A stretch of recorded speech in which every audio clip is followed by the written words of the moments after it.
اعوذ باللہ من الشیطان الرجیم بسم اللہ الرحمن الرحیم سبح للہ ما فی السماوات والارض وهو العزیز الحکیم لہ ملک السماوات والارض یحیی ویمیت وهو علی کل شیء قدیر هو الاول والآخر والظاہر والباطن وهو بكل شيء عليم هو الذي خلق السماوات والأرض في 6 أيام ثم استوى على العرش يعلم ما يلج في الأرض وما يخرج منها وما ينزل من السماء وما يعرج فيها وهو معكم أينما كنتم والله بما تعملون بصير لہ ملک السماوات والارض وإلی اللہ ترجع الامور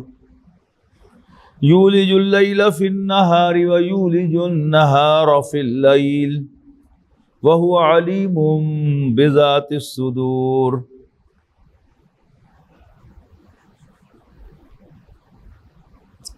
قرآن مجید میں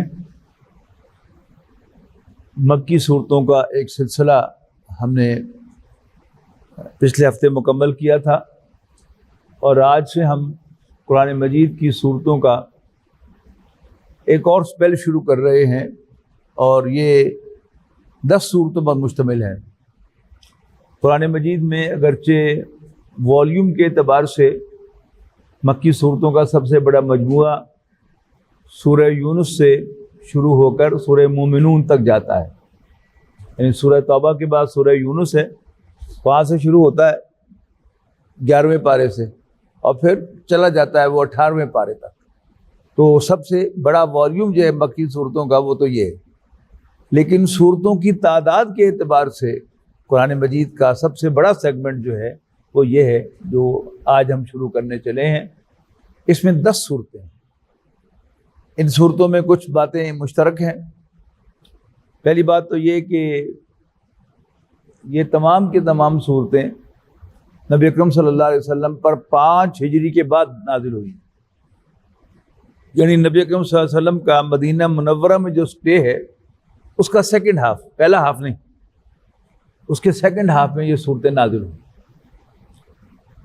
پھر ان میں ایک اور مشترک بات یہ ہے کہ ان میں مسلمانوں کے تینوں جو گروہ ہیں ان سے خطاب ہے، سچے مسلمانوں سے بھی ہے، نام کے مسلمانوں سے بھی ہے، کمزور ایمان والے، اور منافقین سے بھی ان میں خطاب ہے، لیکن کفار سے ان صورتوں میں خطاب نہیں ہے۔ اہل کتاب میں سے بھی جو خطاب ہے وہ اصل میں مسلمانوں کی رہنمائی کے لیے ہے کہ تم سے پہلے جن کو کتاب دی گئی تھی انہیں یہ حرکتیں کی تھی، دیکھنا تم یہ حرکتیں نہ کرنا۔ پھر ان صورتوں میں سے 10 صورتوں میں سے 5 صورتیں وہ ہیں کہ جو اللہ کی تسبیح سے جن کا آغاز ہوتا ہے۔ یہ بھی پہلی صورت ہے، اور اس میں سبح للہ ما فی السماوات والارض، آسمانوں اور زمین کی ہر شے اللہ کی تسبیح کرتی ہے، یعنی 3 صورتیں ان 5 میں سے ماضی کے صیغے کے ساتھ۔ یہ صورت اس میں فرمایا سبح للہ ما فی السماوات والارض، اور 2 صورتیں ہیں جن میں ماضی کے صیغے میں فرمایا سبح للہ ما فی السماوات و ما فی الارض، آسمانوں اور زمین میں جو کچھ ہے، آسمانوں میں اور زمین میں جو کچھ ہے سب کا سب اللہ کی تسبیح کرتا ہے، وَهُوَ الْعَزِيزُ الْحَكِيمُ۔ یہ 2 صورتیں ہیں سورۃ الحشر اور سورۃ الصف۔ پھر 2 صورتیں ہیں کہ جو فعل مضارع میں اللہ کی تسبیح سے شروع ہوتی ہیں، یسبح للہ ما فی السماوات وما فی الارض الملک القدوس العزیز الحکیم، یہ سورہ جمعہ کی پہلی آیت ہے۔ اور پھر سورہ تغابن، اس میں بھی مضارع کے صیغے سے آغاز ہوتا ہے، یسبح للہ ما فی السماوات وما فی الارض لہ الملک ولہ الحمد وہو علی کل شیء قدیر، یہ سورہ تغابن کی پہلی آیت۔ پھر یہ جو سورہ تغابن میں ایک کی کمی تھی اس کو سورہ حشر کی آخری آیت میں کم پورا کیا گیا ہے، یسبح لہ ما فی السماوات والارض، اسی کی تسبیح کرتی ہے ہر چیز جو آسمانوں اور زمین میں ہے، وہو العزیز الحکیم، اور وہ بالادست حکمت والا ہے۔ اس میں ان تمام صورتوں میں مسلمانوں کو جھنجھوڑا گیا ہے، خاص طور پر سورۃ حدید، پھر اس کے بعد سورہ حشر، سورہ جمعہ، سورہ صف اور سورہ منافقون، ان سب میں جھنجھوڑا گیا ہے مسلمانوں کو، بندے بن جاؤ، بندے بن جاؤ. What are you doing؟ یہ کیا کر رہے ہو، یہ کیا کر رہے ہو؟ اللہ کو مانتے ہو، اللہ کے رسول کو مانتے ہو، حرکتیں یہ کرتے ہو. یہ بھی ان صورتوں کا ایک منفرد انداز ہے جو آپ کو یہاں پڑھنے کو ملے گا. ان میں سے جو پہلی صورت ہے جو ہم آج شروع کرنے چلے ہیں وہ ہے سورۃ الحدید. حدید کے معنی ہوتا ہے لوہا. اب آپ محسوس کریں گے جس طرح لوہے کی سٹ ماری تھی نا کسی سے، اور بڑی تکڑی سٹ ہوتی ہے، مسلمانوں کو اسی طرح جو ہے ہتھوڑے سے مار کا ہے. کیا کر رہے ہو تم؟ یہ اللہ کے رسول، اللہ پر ایمان اور رسول پر ایمان اور حرکتیں یہ بڑی نمایاں طور پر آپ کو اس صورت کے اندر ملے گی. آغاز کرتے ہیں. اعوذ باللہ من الشیطان الرجیم. سبح للہ ما فی السماوات والارض. آسمان اور زمین میں جو کچھ ہے وہ اللہ کی تسبیح کرتا ہے. سبح یسبح کے معنی تیرنا. تیرنا کیا ہوتا ہے؟ یعنی اپنے آپ کو ڈوبنے نہ دینا، سنک نہ کرنے دینا، اوپر اپنی سطح کو برقرار رکھنا. تسبیح کیا ہے؟ تسبیح کے لفظی معنی ہوں گے کسی چیز کو اس کے لیول پر برقرار رکھنا. مراد کیا ہے؟ اللہ کی تسبیح، یعنی اللہ کی ایک بلند شان ہے، اللہ کا ایک بلند مقام ہے، اللہ کی ایک عظمت ہے، اس کی وحدانیت ہے. تو کوئی زبان سے ایسی بات نہ نکالنا یا جسچر سے کوئی ایسی حرکت نہ کرنا یا تحریر میں ایسی کوئی بات نہ کہنا کہ جس میں اللہ تعالیٰ کی شان کم ہوتی ہے، یہ تسبیح ہے. اچھا، اب آسمان و زمین کی ہر شے اللہ کی تسبیح کر رہی ہے، اس کا مطلب ہے اس کی بھی دو معنی ہے. ایک تو جب بھی ہم اس کائنات میں جس چیز کو بھی دیکھتے ہیں، بال کتنی معمولی چیز اور کتنا باریک ہے، اس کو بھی آپ مائکروسکوپ کے نیچے رکھ کر دیکھیں تو آپ دنگ رہ جائے گی آپ کی عقل. ہے سو مچ ان ون ہے. اسی طرح ناخن کو آپ دیکھ لیں مائکروسکوپ میں، کس طرح ایک ناخن جو ہے یہ جب خراب ہو جاتا ہے اور یہ ڈسکنیکٹ ہو جاتا ہے تو کیا ہے، جب زندہ ہے تو اس کا رنگ اور ہے، اور یوں کرتے ہیں اس کا رنگ بدلتا ہے. یہ بھی اللہ کی نشانی ہے. آپ اوپر چڑھتے چلے جائیں، چڑھتے چلے جائیں،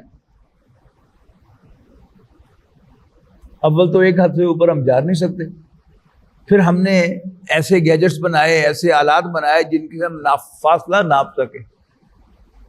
ابھی تک لائٹ ایئرز میں فاصلے ناپنے کے باوجود، لائٹ ایئر کا مطلب کیا ہے کہ وہ روشنی جو ایک سیکنڈ میں 1,24,000 میل کا فاصلہ طے کرتی ہے، وہ ایک سال میں کتنا طے کرے گی؟ تو لائٹ ایئرز میں فاصلے ناپے جاتے ہیں. ابھی تک ہم آسمان تک نہیں پہنچے. تو کیا ہوگا؟ یا اللہ تو بہت بڑا ہے، واقعی تو بہت بڑا ہے. پھر ذرات، ان ذروں کو بھی ہم نے توڑ کے دیکھا تو معلوم ہوا کہ یہ ذرے نہیں ہیں، ان کے اندر تو پورا ایک عالم آباد ہے. ایک نیوکلیس ہے، اس کے گرد الیکٹران، پھر پروٹون، پوزیٹرون، پتہ نہیں کیا کچھ ہے. ابھی آج چلتے چلے جائیں، چلتے چلے جائیں، ہر روز کوئی نئی دریافت ہو جاتی ہے. پھر لیونگ باڈی کو ہم نے مائکروسکوپ کے نیچے دیکھا، معلوم ہو گئی یہ تو کوئی یونیفارم سٹرکچر نہیں ہے، اس میں تو سیلز ہیں. ایک سیل وال ہے، سیل میمبرین ہے، پھر پروٹوپلازم ہے، پھر اس کے اندر ایک نیوکلیس ہے، اور یہ پورا ایک لیونگ یونٹ ہے. اچھا، اب اس کے نیوکلیس پر فوکس کیا تو معلوم ہوا اس میں تو بہت کچھ ہے. اس میں کروموسومز ہیں، اس میں مائٹوکونڈریا ہیں، پتہ نہیں کیا کچھ اس کے اندر پڑا ہوا ہے. مائکروسکوپ کو فوکس کیا گیا الیکٹرون مائکروسکوپ کے اندر تو معلوم ہوا کہ ان میں بھی پورا ایک عالم آباد ہے، اور اس کے اندر جینز ہیں. یعنی ایک آدھا سیل آتا ہے نا باپ کی طرف سے، اور آدھا سیل آتا ہے ماں کی طرف سے، اور وہ سیل بھی ہمیں آنکھوں سے تو نظر نہیں آتا، نہ سپرم نظر آتا ہے نہ اوم نظر آتا ہے، لیکن ہماری شکلیں جو ہیں وہ ددحال سے بھی مل رہی ہوتی ہیں، ننحال سے بھی مل رہی ہوتی ہیں۔ کیسے مل جاتی ہیں؟ وہ ایک نہ نظر آنے والا سپرم جو ہے وہ سارے جو میل کیریکٹرز ہیں باپ کی طرف سے وہ لے کے آ رہا ہوتا ہے، اور وہ اووم جو ہے وہ بھی آنکھ سے نظر نہیں آتا، وہ لے کے آ رہا ہے۔ تو آپ قدم قدم پر سبحان اللہ سبحان اللہ سبحان اللہ کہیں گے کہ اللہ پاک ہے، اللہ پاک ہے۔ یعنی مطلب کیا ہے کہ ہم سرنڈر کریں گے کہ یہ کسی انسان کا کمال نہیں ہے، ہو ہی نہیں سکتا، ہو ہی نہیں سکتا۔ پھر میرے اندر جو سسٹمز اللہ نے لگائے ہیں، ایک ایک سسٹم لاجواب ہے۔ جگر کو لے لیں، وہ جب خراب ہو جائے تو پتہ چلتا ہے نا کہ کیا خرابی آئی ہے۔ گردوں کو لے لیں، ہارٹ کو لے لیں، برین کو لے لیں، ایک ایک نرو کو لے لیں، ایک ایک ریشو کو لے لیں، تو ایک الکلمہ ہماری زبان پر آئے گا سبحان اللہ سبحان اللہ، اللہ پاک، اللہ بہت بڑا ہے۔ تو اس کائنات کا ایک ایک ذرہ بھی زبان حال سے کہتا ہے کہ اس کا بنانے والا بے عیب ہے، اس کا علم بھی کامل ہے، اس کی قدرت بھی کامل ہے، اس کی حکمت بھی کامل ہے۔ یہ کیا ہے؟ یہ تسبیح ہے جو اس کائنات کی ہر شے کر رہی ہے۔ لیکن سورہ بنی اسرائیل میں ایک اور بڑی مزے کی بات کہتی، یہی الفاظ تقریباً کہ آسمانوں اور زمین اور اس کے ان دونوں کے درمیان جو کچھ ہے وہ سب اللہ کی تسبیح کر رہا ہے۔ وَلَٰكِن لَا تَفْقَهُونَ تَسْبِيحَهُمْ، لیکن تم ان کی تسبیح کو نہیں سمجھ سکتے۔ کیا مطلب ہوا؟ یعنی وہ جو ابھی تک میں نے تسبیح بیان کی ہے کہ ایٹم کی اور سیلز کی اور ذرات کی اور آسمانوں کی بلندیوں کی، یہ کیا ہے؟ یہ تسبیح تو ہم اپریشیٹ کر سکتے ہیں نا، سمجھ سکتے ہیں، لیکن قرآن مجید میں کہا جا رہا ہے ایک وہ تسبیح ہے جو اللہ نے ہر ایک کو عطا کی ہے، لیکن تم اس کو نہیں سمجھتے۔ اس کا مطلب کیا ہوا؟ کہ اللہ تعالیٰ نے ہر چیز کو کوئی زبان بھی دی ہے۔ پرندوں کی، حیوانات کی زبانیں تو پھر بھی ہمیں سمجھ تو نہیں آتی، لیکن یہ تو معلوم ہوتا ہے نا کہ وہ کچھ کر رہے ہیں، کائیں کائیں کر کے ایک کوا باقی کووں کو بلا رہا ہے، اور چیل اور عقاب اور گائے اور بھینس وہ آوازیں نکالتے ہیں، تو اس سے ہمیں پتہ چلتا ہے اچھا گائے بول رہی ہے تو اس کا یہ مطلب ہے۔ اگر بھینس جو ہے وہ بھینس جو آوازیں نکال رہی ہے، کس طرح کی آوازیں، معلوم ہوتا ہے بھوک لگی ہے اس کو۔ اب یہ سب کیا ہے کہ وہ اپنی زبان سے تسبیح کر رہے ہیں جو ہم نہیں سمجھتے۔ تو سبح للہ ما فی السماوات والارض، آسمانوں اور زمین میں جو کچھ ہے اللہ کی تسبیح کرتا ہے۔ وَهُوَ العزیز الحکیم، اور وہ بالادست ہے، غالب۔ العزیز کا آسان ترجمہ آپ سمجھیں انگریزی میں آل مائٹی، مائٹ کو آپ سمجھتے ہیں غالب، طاقت، تو آل مائٹی، آل پاورفل۔ الحکیم، حکمت والا۔ عام طور پر اس کا ترجمہ اردو تراجم میں زبردست لکھا جاتا ہے۔ اب زبردست آج کی اردو محاوروں میں کوئی اچھا سینس نہیں ہے اس کا، وہ زبردست سے مطلب ہوتا ہے دھونس جمانا، لیکن آپ اس کو لفظ کو کھولیں، زبر کے معنی اوپر اور زیر کے معنی نیچے۔ زبر زیر ہوتی ہے نا، یعنی حرکات جو ہوتی ہیں قرآن مجید میں، زبر اوپر ہوتی ہے، زیر نیچے ہوتی ہے۔ تو زبردست کیا ہے؟ بالا دست، جس کا ہاتھ اونچا ہو، ڈومیننٹ، اور زیر دست محکوم، کمزور۔ وَهُوَ العزیز الحکیم، اور وہ بالا دست حکمت والا ہے۔ لہو ملک السماوات والارض، آسمانوں اور زمین کی بادشاہی اسی کی ہے۔ He is sovereign in heavens and the earth۔ اچھا، بالکل یہی ٹکڑا جو ہے آیت نمبر 5 میں دیکھیے گا، بالکل یہی ٹکڑا ہے، لہو ملک السماوات والارض، آسمانوں اور زمین کی بادشاہی اسی کی ہے۔ لیکن اگلا ٹکڑا جو ہے وہ مختلف ہے. آیت نمبر 2 میں فرمایا لہو ملک السماوات والارض، آسمانوں اور زمین کی بادشاہی اسی کی ہے. ثبوت کیا بتایا؟ یحیی و یمیت، وہ زندگی عطا کرتا یا زندہ رکھتا، دونوں ترجمے ہو سکتے ہیں. وہ زندگی عطا کرتا ہے یا زندہ رکھتا ہے. وَيُمِيتُ، اور وہ مارتا ہے یا موت سے دوچار کرتا ہے. نہ کسی کو زندگی میں لانا انسان کے یا کسی اور کے اختیار میں ہے، اور نہ اس کو مارنا کسی کے اختیار میں. یہ کیا ہو گیا؟ یہ ثبوت ہے کہ آسمانوں اور زمین کی بادشاہی اسی کی ہے. لیکن 5ویں آیت میں کیا ثبوت دیا؟ وہ بڑا دلچسپ ہے. وَإِلَى اللَّهِ تُرْجَعُ الْأُمُورُ، اور سارے، یعنی اردو تراجم میں آپ دیکھیں گے، اور سارے امور، سارے معاملات اسی کی طرف لوٹائے جائیں گے. لیکن یہ محاورہ بھی ذرا آج کل کا ہمارا جو محاورہ ہے، لوٹانے کا مطلب تو ہمیں پتا کہ واپس کرنا، لیکن آپ یہاں پر ریفر بیک کا ترجمہ کریں تو آپ کو بڑا مزہ آئے گا. یہ کیا ہے؟ اس کی بادشاہی کا ثبوت ہے کہ سارے ایشوز جو ہیں، سارے ڈسپیوٹس جو ہیں، وہ اس کو ریفر کیے جائیں گے for final judgement. Final referee وہی ہوگا. ریفری کہتے ہیں نا، ججمنٹ پاس کرنے والا.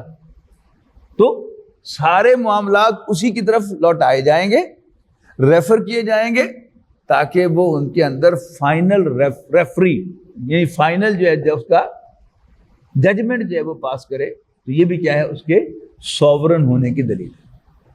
تو لہو ملک السماوات والارض، آسمانوں اور زمین کی بادشاہی تو اسی کی ہے. یحیی و یمیت، وہی زندگی عطا کرتا ہے، و یمیت، اور وہی موت سے دوچار کرتا ہے. وَهُوَ عَلَىٰ كُلِّ شَيْءٍ قَدِيرٌ، اور وہ ہر چیز پر قادر ہے. آپ کو یاد ہوگا کہ سورہ بقرہ میں 3 پارے کے آغاز میں ہم نے ایک ڈائلاگ پڑھا تھا حضرت ابراہیم علیہ السلام اور بادشاہ نمرود کے درمیان. وہ بادشاہ کیا تھا کہ خبر پہنچائی گئی بادشاہ تک کہ ابراہیم نام کا ایک بندہ ہے، وہ تجھے اپنا رب نہیں مانتا. تو جیسے بادشاہوں کا سٹائل ہوتا تھا، جاؤ نا تو پھڑ گیا نظر. تو حضرت ابراہیم علیہ السلام کو یعنی گرفتار کر کے اس کے سامنے پیش کیا گیا. تو بادشاہ نے پوچھا کون ہے تیرا رب؟ حضرت ابراہیم علیہ السلام نے کہا ربی الذی یحیی و یمیت، میرا رب وہ ہے جو زندگی موت دیتا ہے، زندگی عطا کرتا ہے اور موت سے دوچار کرتا ہے. بادشاہ بڑا ذہین تھا، اور بادشاہ رولر جو ہیں وہ ذہینی ہوتے ہیں، یعنی ایسی ایسی اسکیمیں بناتے ہیں حکام کہ انسان کی عقل دنگ رہ جاتی ہے. تو ظاہر وہ بھی ذہین تھا، اس نے فوراً ایک جواب دیا. جواب اس نے کیا دیا کہ جیل سے 2 قیدی اس نے بلوائے، ایک کو سزائے موت سنائی جا چکی تھی لیکن ابھی ایگزیکیوٹ نہیں ہوئی تھی. تو اس نے کہا گردن اڑا دو اس کو کہا جا تمہاری جان بخشی جاتی ہے. اور ایک دوسرا قیدی لایا گیا، اس کا گردن اڑا دیا، اس کی فوراً اس کی گردن اڑا دی گئی. تو وہ حضرت ابراہیم سے کہنے لگا لک آنا اوہی و امید، دیکھو زندگی اور موت کا فیصلہ تو میں کرتا ہوں. تو حضرت ابراہیم علیہ السلام نے پھر دوسری دلیل دی اور اس کو لاجواب کر دیا. اس وقت ہمارا موضوع یہ نہیں ہے. تو یحیی و یمیت، وہ زندگی عطا کرتا اور موت سے دوچار کرتا ہے. وَهُوَ عَلَىٰ كُلِّ شَيْءٍ قَدِيرٌ، اور وہ ہر چیز پر قدرت ہے. اب مشکل سے مشکل کی طرف بڑھ رہے ہیں، جو قرآن مجید کے مشکل ترین مقامات میں سے ہے. یہ 6 آیات جو میں نے آپ کے سامنے تلاوت کی ہیں، جس کا آج ہم مطالعہ کر رہے ہیں. هُوَ الْأَوَّلُ وَالْآخِرُ وَالظَّاهِرُ وَالْبَاطِنُ. یہ ترجمہ کرتے ہوئے بھی میں پریشان ہوں گا، آپ سنتے ہوئے پریشان ہوں گے. عربی بھی میرے سامنے ہے.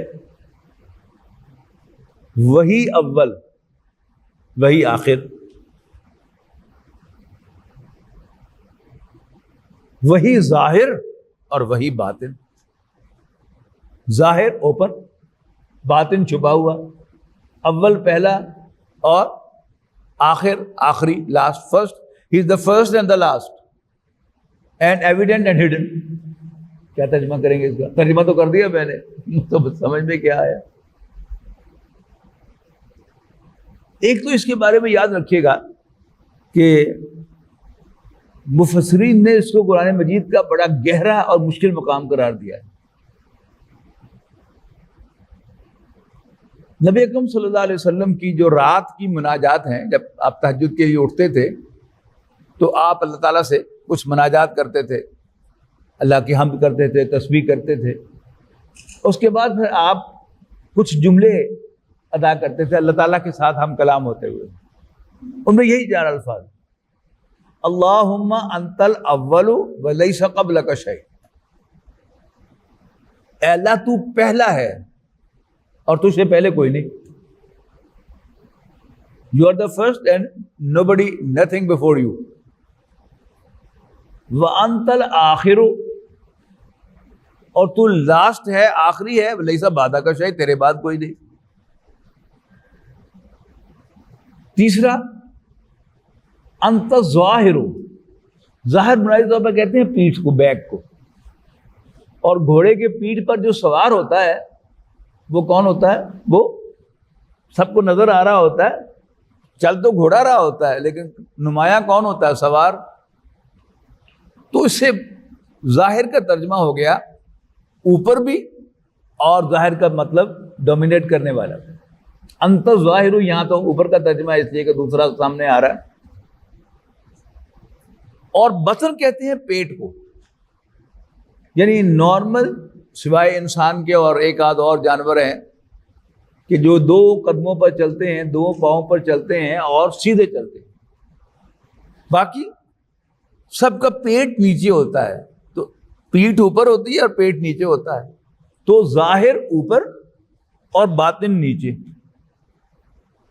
تو انت ظاہر ہو، تو سب سے اوپر ہے، وَلَيْسَ فَوْقَكَ شَيْءٌ، تیرے اوپر اور کوئی نہیں، وَأَنْتَ الْبَاطِنُ، اور تو سب سے نیچے ہے۔ یعنی ایک تو ترجمہ ہوتا نا کہ تو ایویڈنٹ ہے اور تو چھپا ہوا ہے، لیکن نبی اکرم صلی اللہ علیہ وسلم نے اس کا ایک سادہ مفہوم بتا دیا اس آیت کا کہ انت الظاہر لیس فوقک شیء وانت الباطن، اور تو سب سے نیچے ہے، ولیس تحتک شیء، تیرے نیچے بھی کوئی نہیں۔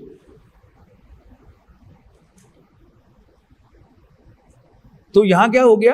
هو الاول والآخر والظاہر والباطن، وہی پہلا ہے، وہی آخری ہے، وہی سب سے اوپر ہے، وہی سب سے نیچے ہے۔ حدیث کی روشنی میں یہ ترجمہ ہو گیا، وَهُوَ بِكُلِّ شَيْءٍ عَلِيمٌ، اور وہ ہر چیز کا علم رکھتا ہے۔ نہیں، نارملی کیا ہوتا ہے کہ اگر میں یہاں کھڑا ہوں تو مجھے ادھر کا علم نہیں، میز کے ادھر کیا ہے، اگر ادھر کھڑا ہوں تو ادھر کا علم نہیں، یہاں بیٹھا ہوں فیسنگ یو، آپ کی طرف چہرہ کر کے، میرے پیچھے کیا ہو رہا ہے مجھے کوئی پتہ نہیں۔ وہ جو آیت الکرسی میں کہا گیا یعلم ما بین ایدیہم وما خلفہم، وہ تو جو ان کے سامنے ہے اس کو بھی جانتا ہے، جو ان کے پیچھے ہے اسی کو بھی جانتا، اس کو بھی جانتا ہے۔ تو بڑا ہلا دینے والا یہ مقام ہے قرآن مجید کا کہ کیا اس کو ایکسپلین کریں، ترجمہ کر بھی دے تو ایکسپلین کیا کریں۔ ایک بات تو یہ ظاہر ہو گئی یہاں پر بڑی ایویڈنٹلی، یعنی جو پہلا حصہ ہے انت الاول ولیس قبلک شیء، کہ یہ کائنات جو ہے یہ ہمیشہ سے نہیں ہے۔ ایک وقت تھا کہ صرف اللہ ہی اللہ تھا اور باقی کوئی چیز موجود نہیں تھی، پھر اللہ تعالیٰ نے اس چیز کو، اس کو تخلیق بخشی اور پھر گریجولی یہ فارم اس سے بنائی، اور ایک وقت آنے والا ہے کہ سب کچھ لپیٹ دیا جائے گا، پھر صرف اکیلا رہ جائے گا اللہ۔ اسی طرح سب سے اوپر، یعنی ایک ہے زمانی اعتبار سے، اس سے پہلے بھی کوئی نہیں، فرسٹ بھی وہی، لاسٹ بھی وہی۔ دوسرا مکانی اعتبار سے، اسپیس کے اعتبار سے، سب سے اوپر بھی وہی، سب سے نیچے بھی وہی، اور مشکل میں آ گئے۔ اس سے کیا ثابت ہوا کہ اللہ تعالیٰ کی ذات سے باہر کوئی نہیں، نہ اوپر نہ نیچے، نہ اس سے پہلے نہ بعد۔ کیا مطلب ہوا اس کا؟ حضرت باجزید بستانوی رحمۃ اللہ علیہ سے ہماری بہت بڑے شخصیت گزرے ہیں. ان سے کسی نے پوچھا کہ حضرت وہ کیا منظر ہوگا کہ جب صرف اللہ ہی تھا اور کچھ موجود نہیں تھا. انہوں نے بڑے آرام سے کہا الان کما کان، اب بھی تو وہی کنڈیشن ہے جیسے اس وقت تھی. اور زیادہ پریشان کن بات ہو گئی. تو اول بھی وہی، آخر بھی وہی، ظاہر بھی وہی، باطن بھی وہی. اب کیسے اس کو ایکسپلین کیا جائے؟ شاہ ولی اللہ رحمۃ اللہ علیہ کے میں نے آپ کو بتایا تھا کہ جب وہ کہتے ہیں اللہ کے کام اللہ نے کیا، اس کا کیا مطلب ہے؟ 3 باتیں بتائی نا آپ کو میں نے، کہ یا تو وہ اللہ کا امر ہوگا، اللہ کے انسٹنٹینیس آرڈر سے کوئی چیز وجود میں آئے گی، اس کا کوئی پروسیس نہیں، کوئی ٹائم اس میں انوالو نہیں ہوتا، اللہ کا حکم آیا اور وہ ہو گیا. کانا کن فیکون، اللہ نے کہا ہو جا، وہ ہو گیا. یہ تو امر ہے اللہ کا. دوسری اللہ کی تخلیق ہے کہ اللہ تعالیٰ ایک پروسیس میں سے گزار کر کوئی چیز کریٹ کرتا ہے. جیسے بڑھائی نے یہ ٹیبل بنائی، پھونک مار کے تو نہیں بنائی. کیسے بنائی؟ لکڑی اور چپ بورڈ موجود تھا، اس نے لکڑی کو کاٹا، جوڑا، چپ بورڈ کو اس کے ساتھ فکس کیا، اس میں کیل لگائے، کیل بھی موجود تھے، تو یہ میز وجود میں آ گئی. اس کو ٹائم بھی لگا. اور بڑھائی جو ہے اس میز کے ادھر ہوتا ادھر نہیں ہوتا، ادھر ہوتا ادھر نہیں ہوتا، اوپر ہوتا نیچے نہیں ہوتا، نیچے ہوتا اوپر نہیں ہوتا. لیکن اللہ تعالیٰ جو ہے اوپر بھی ہے، نیچے بھی ہے، دائیں بھی ہے، بائیں بھی ہے، پہلے بھی ہے، بعد میں بھی ہے. مولانا مناظر احسن گیلانی رحمۃ اللہ علیہ نے اس کو ایکسپلین کرنے کی کوشش کی ہے کہ امیجن کرو کسی چیز کو، جیسے یہاں ہم امیجن کرتے ہیں گھنٹہ گھر کو، تو میرے امیجنیشن میں جب میں امیجن کر رہا ہوں یا آپ اس کو امیجن کر رہے ہیں تو میری امیجنیشن کو آپ نہیں دیکھ سکتے اور آپ کے امیجنیشن کو میں نہیں دیکھ سکتا. اور میں اپنی اس امیجنیشن میں ہر جگہ ہوں، اس کے اندر بھی ہوں، باہر بھی ہوں، اوپر بھی ہوں، نیچے بھی ہوں، دائیں بھی ہوں، بائیں بھی ہوں. جبکہ یہ جو تخلیق بڑھئی کی تخلیق تھی، کارپینٹر کی تخلیق تھی، یہ کیا ہے؟ وہ ہر جگہ نہیں ہو سکتا، یا ادھر ہوگا یا ادھر ہوگا، ادھر ہوگا یا ادھر ہوگا، اوپر ہوگا یا نیچے ہوگا. لیکن آپ کی جو انسٹنٹینیس تخلیق ہے کہ جس کو اپنے ذہن میں بنانے کے لیے آپ کو کوئی دیر نہیں لگتی. You think of گھنٹہ گھر and you are at گھنٹہ گھر. تو یہ جو تخلیق ہے اس کی مشابہت ہے کن فیکون کے ساتھ. اچھا، مولانا مناظر احسن گیلانی کہتے ہیں کہ یہ جو میری آپ کی امیجنیشن، ہم ایک دوسرے کی امیجنیشن کو نہیں دیکھ سکتے، لیکن ہمارے مقابلے میں ایک جادوگر جو ہے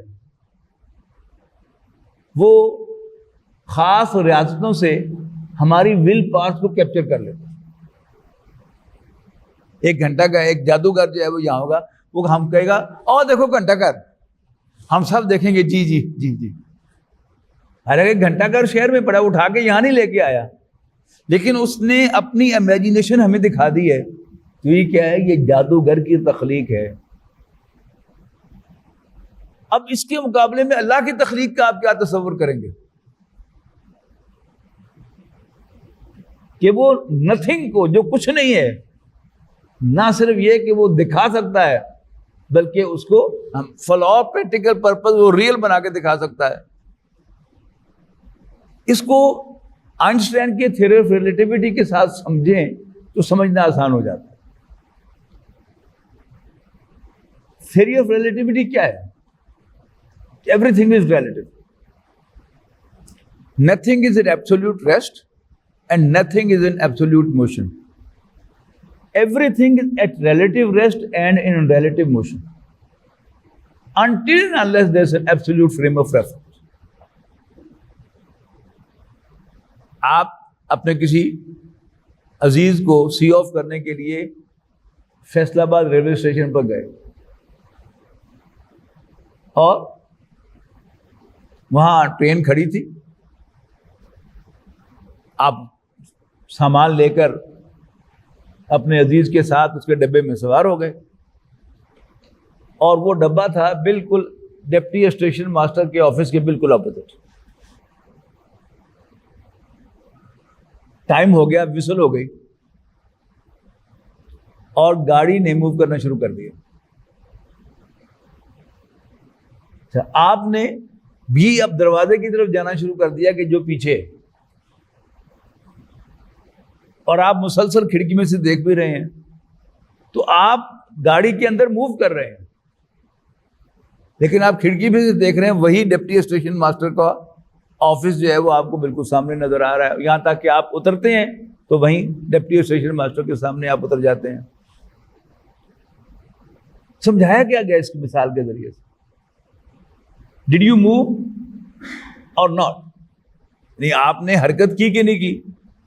اس لیے کہ ود ریفرنس ٹو ٹرین آپ موو کر رہے تھے، کہ پہلے ٹرین کے ڈبے میں آپ آگے تھے، پھر پیچھے آ گئے، لیکن with reference to platform آپ نے موو نہیں کیا۔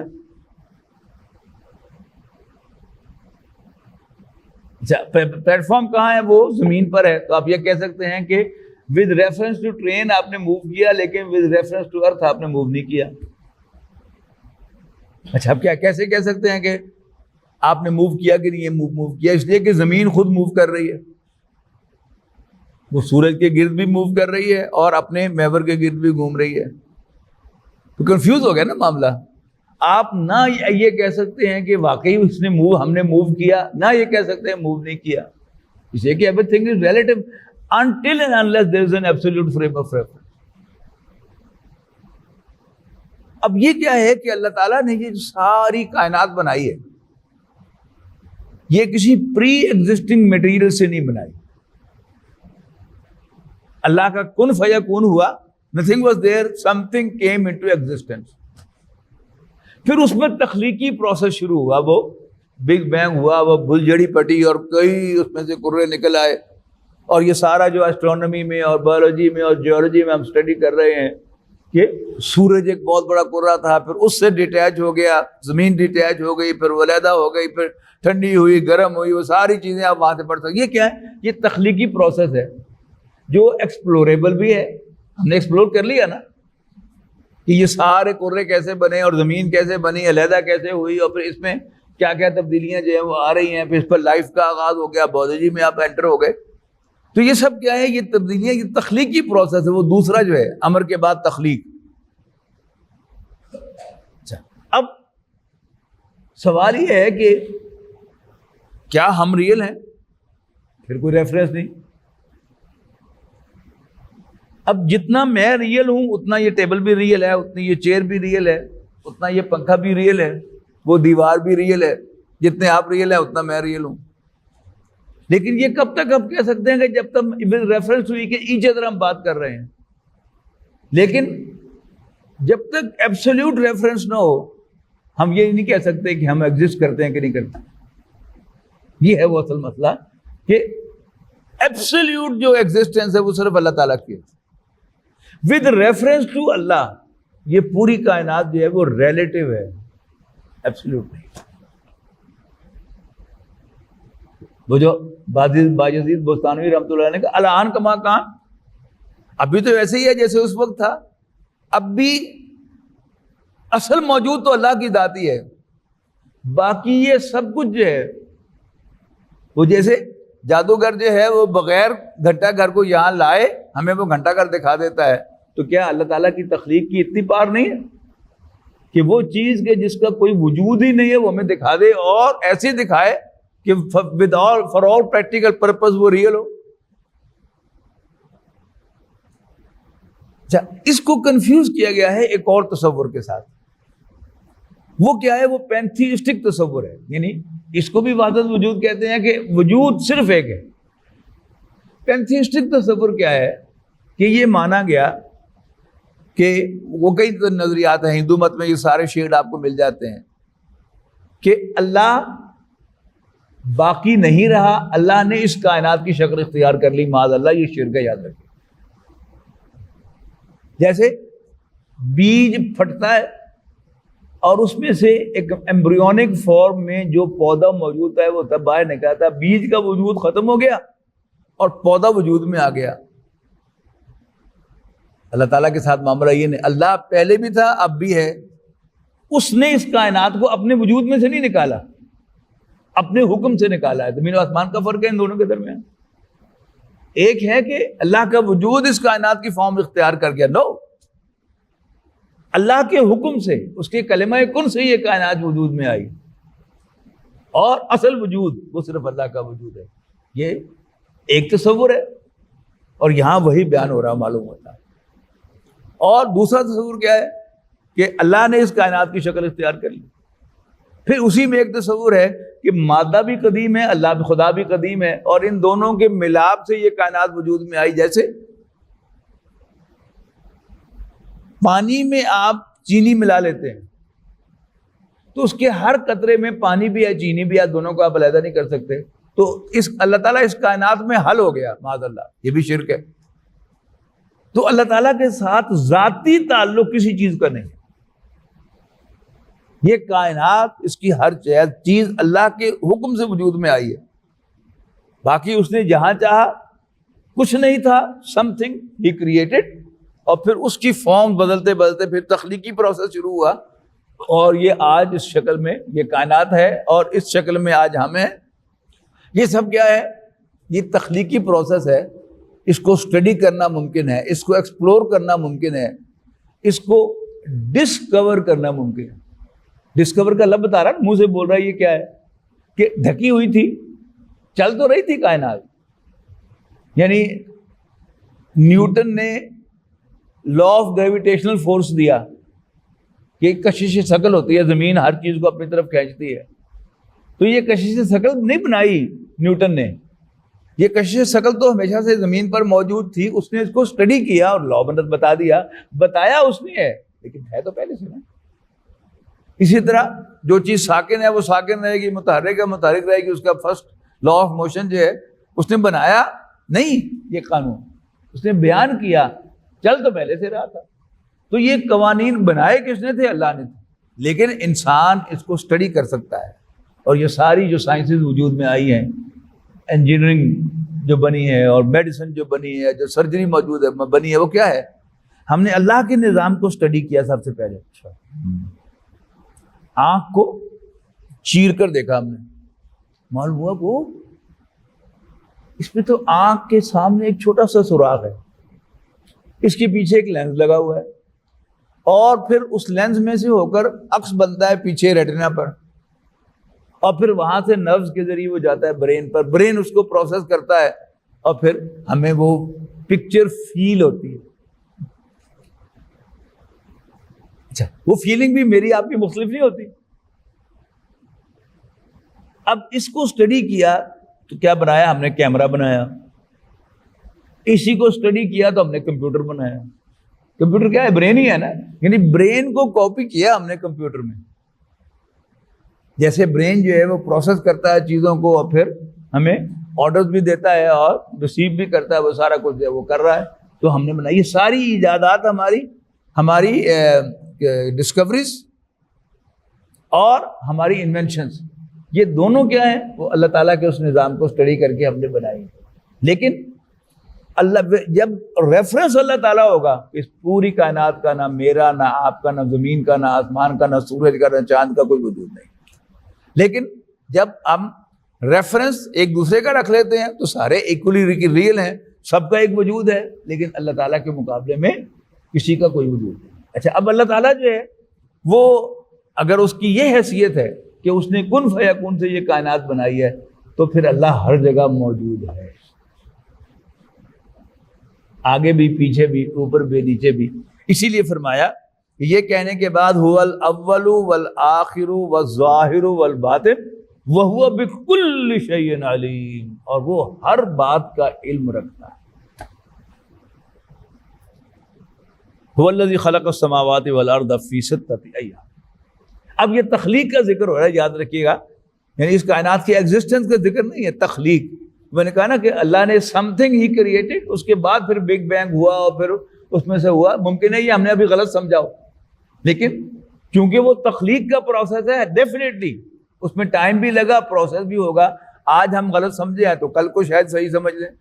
شاید ہم اس کو سمجھ ہی نہ پائیں، لیکن یہ بات ذہن میں رکھنی چاہیے کہ وہ جو سم تھنگ پہلی کریٹ ہوئی وہ تو امر سے ہوئی، اس کا کوئی میٹیریل نہیں، لیکن اس کے بعد سم تھنگ جب بن گئی تو پھر اللہ تعالیٰ نے اس کی فارم بدلی، اس کے حصے بکھرے کیے، بل جھڑی کی طرح ایک سے کئی وجود آ گئے. تو یہ تخلیقی، اب اس کا ذکر ہو رہا ہے، هو الذی خلق السماوات والارض. السماوات والارض یہ قرآن مجید کا یاد رکھیے گا محاورہ ہے اس کائنات کے لیے. اردو محاورے میں زمین و آسمان کہتے ہیں ہم، اس کا مطلب بھی کائنات ہوتی ہے، اور عربی میں السماوات والارض، انگریزی میں ہیونز اینڈ دا ارتھ، یعنی ہیون کے ساتھ دی نہیں لگتا، ارتھ کے ساتھ دی لگتا ہے. ہیون پلورل میں آتا ہے، ارتھ سنگولر آتی ہے، جیسے عربی میں السماوات والارض. تو زمین و آسمان، هو الذی خلق السماوات والارض، اللہ ہی تو ہے جس نے زمین و آسمان کو پیدا کیا. فی ستۃ ایام، 6 دنوں میں، یعنی 1 منٹ بھی اگر لگے وہ بھی ٹائم ہے، اور 6 دن بھی ٹائم ہے، 6 سال بھی ٹائم ہے. اب یہ 6 دن جو ہیں یہ میرے اور آپ کے 6 دن 24 گھنٹے والے نہیں ہیں، یہ اللہ کے 6 دن ہیں. قرآن مجید میں اس کی وضاحت موجود ہے کہ اللہ کا ایک دن تمہارے 10,000 سال کے برابر ہے، یعنی جتنی انسانیت کی عمر ہے اتنا ہی تقریباً اللہ تعالیٰ کا ایک دن ہے. وہ بھی شاید محاورہ ہی ہو، اس لیے کہ سائنس اب جو کہہ رہی ہے کہ millions and millions of years جو ہے اس میں یہ ہوا، اس میں یہ ہوا، پھر یہ ہوا، پھر یہ ہوا. وہ جو سورہ حامی مصدہ میں ہے کہ 2 دن میں اللہ نے آسمان بنایا، پھر 2 دن میں یہ کیا، پھر 2 دن میں یہ کیا. اب ہماری کیلکولیشن میں وہ لائٹ ایئرز میں بات جا رہی ہے، لیکن اللہ تعالیٰ کیا کہہ رہا ہے؟ 6 دن. یہ بات بائبل میں بھی زیر بحث آئی ہے، بائبل میں بھی یہی الفاظ ہیں کہ اللہ نے اس کائنات کو 6 دن میں پیدا کیا. لیکن انسانی جو کمزوری ہے، اللہ کو اپنے اوپر قیاس کرتے ہوئے بائبل میں ایک جملہ ایڈ کر دیا گیا کہ 7ویں دن پھر اللہ نے آرام کیا. قرآن مجید میں وضاحت ہے، سورۃ قاف میں ہم پڑھ کے آئے ہیں کہ خلق السماوات والارض وما بینہما فی 6 ایام وما مسنا من لغوب، کہ اللہ تعالیٰ نے آسمان و زمین کو 6 دنوں میں پیدا کیا اور ہمیں کوئی تکان طاری نہیں ہوئی، ہم تھکے نہیں ہیں، لہذا ہمیں کسی آرام کی ضرورت نہیں. محترم ڈاکٹر صاحب فرمایا کرتے تھے کہ جب میں سورۃ قاف پڑھتا تھا تو میں حیران ہوتا تھا کہ کون بیوقوف کہتا ہوگا کہ اللہ جو ہے اس کو آرام تھک گیا ہوگا. لیکن جب بائبل پڑھی میں نے، ڈاکٹر صاحب کہہ رہے ہیں کہ تو مجھے اندازہ ہوا قرآن مجید نے یہ کیوں وضاحت کیا کہ اللہ تھکا نہیں ہے. اس لیے کہ وہاں انہوں نے بکواس شامل کر دی اپنے پاس سے کہ 7ویں دن اللہ نے آرام کیا. تو یہ تخلیق کا ذکر ہے، خلق السماوات والذی خلق السماوات والارض فی 6 ایام. اللہ ہی تو ہے جس نے آسمانوں اور زمین کو 6 دنوں میں پیدا کیا. ثم استوى علی العرش، پھر اس نے عرش کا کنٹرول سنبھالا. سوا کے معنی برابر، استوا یستوی کے معنی برابر کر لینا. اس کا استعمال ہوتا تھا، یعنی گھڑ سوار جب گھوڑے پر پورا قابو پا لے. اب گھوڑے کو کھڑا ہوا آپ دیکھیں تو اس کی کمر میں خم ہے، لیکن جب کوئی ماہر گھڑ سوار اس پر سوار ہوتا ہے اور پورا کنٹرول حاصل کر لیتا ہے اور اس کو دوڑاتا ہے تو اس کی کمر سیدھی کر دیتا. آپ بھاگتے ہوئے گھوڑوں کی تصویر سائڈ سے دیکھیں تو ان کی کمر سیدھی ہوتی ہے، اس میں خم نہیں ہوتا. اب وہ شخص کہ جو اس کی کمر کا خم سیدھا کر دیتا ہے، وہ کیا ہے؟ وہ اس پر پورا کنٹرول رکھتا ہے. پھر محاورہ بن گیا کنٹرول کے لیے. ایسا معلوم ہوتا ہے کہ یہ جو اللہ نے تخلیقی نظام بنایا ہے اور اس کے سارے جو پرزے جو ہیں وہ ایک دوسرے کے اندر فٹ ہوتے ہیں. زندہ مثال ہے کہ ایک ہے بارش کی فور کاسٹ کرنا کوئی ستاروں کے حساب کتاب سے اور نجوم کی بنیاد پر، وہ تو حرام ہے. لیکن ایک فور کاسٹ جو ہمارے ہر آدمی کے موبائل میں موجود ہے، وہ کیسے ہوتا ہے؟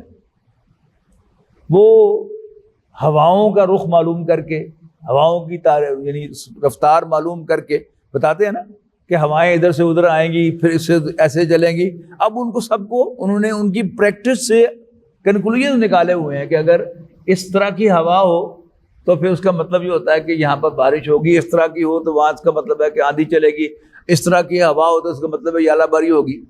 یہ کیا ہے؟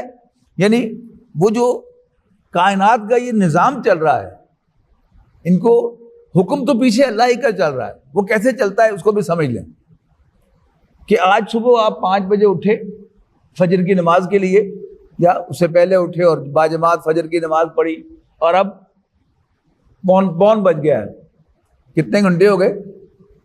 6 گھنٹے گزر چکے. لیکن ان 6 گھنٹوں میں ایک چین آف ایونٹس ہے جس میں سے گزر کر میں بھی آپ بھی سب آئے ہیں. وہ سارا جو چین آف ایونٹس ہے وہ ان لائن ہوئی ہے، تو میں بھی یہاں موجود ہوں، آپ بھی یہاں موجود ہیں. اگر اللہ اس کا ایک لنک مس کر دیتا تو نہ میں یہاں موجود ہوتا نہ آپ یہاں موجود ہوتے. تو اب ہے یہ سب کچھ تخلیقی عمل سے ہو رہا ہے، لیکن اس کے پیچھے بھی اللہ کی پلاننگ کار فرما ہے. وہ جو تیسرا کام کہا شاہ صاحب نے، پلاننگ، تدبیر. تو اللہ تعالیٰ تدبیر کر رہا ہے کہ کون کون سے فیکٹرز کو اکٹھا کرنا ہے جس کا یہ نتیجہ نکلے گا، کون کون سے فیکٹر اکٹھے کرنے ہیں تو یہ نتیجہ نکلے گا. یہ پلاننگ بھی اللہ کے ہاتھ میں ہے، لیکن اوور آل کنٹرول اللہ تعالیٰ کا ہے. وہ جو کنٹرول سینٹر ہے، یعنی ایک اللہ تعالیٰ کی ذات ہے، اس کے بعد پھر ایک نظام ہے پورا جو یہ کائنات میں، پھر اس پر اللہ نے فرشتے مقرر کیے ہیں، لیکن کوئی ایک سینٹر ہے جس سے اللہ تعالیٰ اس کائنات کا نظام. اللہ تعالیٰ کی ذات تو بہت بڑی ہے، اور یہ کائنات جو ہمیں نظر آئی ہے پتہ نہیں یہی کائنات ہے جو کوئی اور کائنات ہوئی ہے، لیکن وہ جو کنٹرول سینٹر ہے وہ معلوم ہوتا ہے کہ وہ عرش ہے. اس لیے کہ عرش کا لفظ اس کا استعمال کیا تھا؟ بادشاہ کا تخت. اور تخت میں بیٹھ کر بادشاہ کیا کرتا تھا؟ وہ نظام مملکت چلاتا تھا. تو اس کائنات کا نظام اللہ تعالیٰ کنٹرول کر رہا ہے جس سینٹر سے، وہ جو ہے وہ اس کا عرش ہے. وہ یہ نہیں ہو سکتا کہ وہ ایک سیٹ ہے، کرسی ہے جس میں اندر وہ بیٹھا ہوا ہے. اگر بیٹھا ہوا مانیں گے تو نہ ادھر مان سکتے ہیں نہ ادھر مان سکتے، تو پھر وہ اوپر والی آیت جو ہے وہ بے معنی ہو جائے گی. تو والذی خلق السماوات والارض فی 6 ایام ثم استوى علی العرش، پھر عرش پر قابض ہوا، عرش پر کنٹرول سنبھالا. یعلم ما یلج فی الارض، لہذا اب وہ جانتا ہے جو کچھ زمین میں داخل ہوتا ہے، وما یخرج منہا، جو کچھ اس میں سے نکلتا ہے، وما ینزل من السماء، اور جو آسمان سے نیچے آتا ہے، وما یعرج فیہا، جو آسمان کی طرف چڑھتا ہے، وہو معکم اینما کنتم، اور تم جہاں بھی ہوتے ہو اللہ تمہارے ساتھ ہوتا ہے.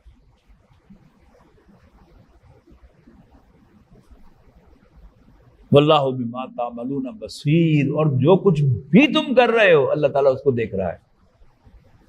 5ویں آیت کا میں پہلے کہہ چکا ہوں، لہو ملک السماوات والارض، آسمانوں اور زمین کا بادشاہ وہی ہے، سوورینٹی اسی کی ہے، حکومت اسی کی ہے اس پوری کائنات پر. اور دوسرا اس کا ثبوت پہلے دیا تھا، یحیی و یمیت، یہاں کیا دیا؟ وَإِلَى اللَّهِ تُرْجَعُ الْأُمُورُ، تمام امور، تمام معاملات، تمام ڈسپیوٹس اسی کو ریفر کیے جائیں گے. And he will be the final refer. یولج اللیل فی النہار،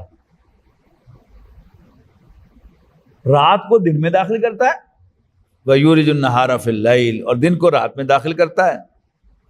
وَهُوَ عَلِیمٌ بِذَاتِ الصُّدُورِ، اور وہ سینوں کے بھیدوں کا بھی جاننے والا ہے. تو آپ نے دیکھا کہ اللہ تعالیٰ کی صفات کا بیان، اللہ تعالیٰ کا تذکرہ بہت ہائی انٹلیکچوئل لیول پر ہے.